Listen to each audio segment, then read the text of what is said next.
Superstar রোনালদিনহোকে Real Madrid কেন কিনেন নাই আপনারা জানেন? কারণ রোনালদিনহো ছিল কালো এবং দেখতে খারাপ, তাই রিয়াল মাদ্রিদ প্রেসিডেন্ট বলেছিলেন এত কুৎসিত কোনো প্লেয়ার কেনার কোনো মানে হয় না। সে তার চেহারা দিয়ে আমাদের রিয়াল মাদ্রিদের নাম উজ্জ্বল করার বদলে রিয়াল মাদ্রিদকে ডুবাবে। তখন রিয়াল মাদ্রিদের ব্রাজিলিয়ান কিংবদন্তি খেলোয়াড় রোনালদো খেলছিলেন। ডেভিড বেকহামকেও তারা দলে ভিড়িয়েছিলেন। শুধুমাত্র চেহারা খারাপ বলে রোনালদিনহোকে কেনেননি রিয়াল মাদ্রিদ প্রেসিডেন্ট। তখন বার্সেলোনা ম্যানচেস্টার ইউনাইটেডকে পিছনে ফেলে রোনালদিনহোকে দলে নিয়ে আসেন। তারপর বার্সার হয়ে মাঠে নেমে রিয়াল মাদ্রিদকেই ডুবিয়ে দিছিল এই কালো ছেলেটা। যেই মানুষটা তার চেহারা নিয়ে মন্তব্য করেছিল, ভেবেছিল তাকে দলে নিলে তার ক্লাবের মানুষ ভয় পাবে তার কুৎসিত চেহারা দেখে, কিন্তু দিন শেষে সেই ছেলেটাই তার কালো চেহারা দিয়েই বার্সাকে উজ্জ্বল করেছিল এবং সে তার চেহারা নয় বরং খেলা দিয়েই মাদ্রিদকে ডুবিয়ে দিছিল। এজন্য কারো চেহারা দেখে জাজ করার আগে তার কাজ আগে দেখে নেওয়া উচিত, কারণ সব সময় সবকিছুতেই চেহারা কাজে আসে না। রোনালদিনহোর শিক্ষা থেকেই হয়তো রিয়াল মাদ্রিদ প্রেসিডেন্ট আর কখনো কারো চেহারা দিয়ে জাজ করেন না।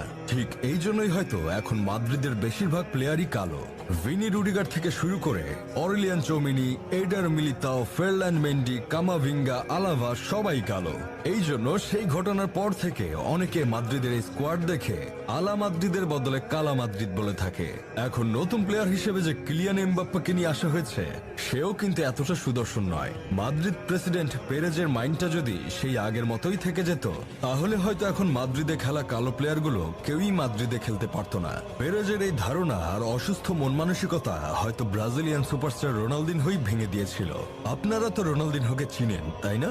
90 দশকের মানুষের তো তাকে আরো ভালো করে চেনার কথা। তার ফুটবল নিয়ে ছেলে খেলা করার একটা অভ্যাস ছিল। তিনি পা দিয়ে ও তার শরীর দিয়ে একটা ফুটবলকে যেভাবে খুশি সেইভাবে নিয়ন্ত্রণ করতে পারতেন। তার ড্রিবলিং গুলি ছিল এক প্রকার চোখের শান্তি।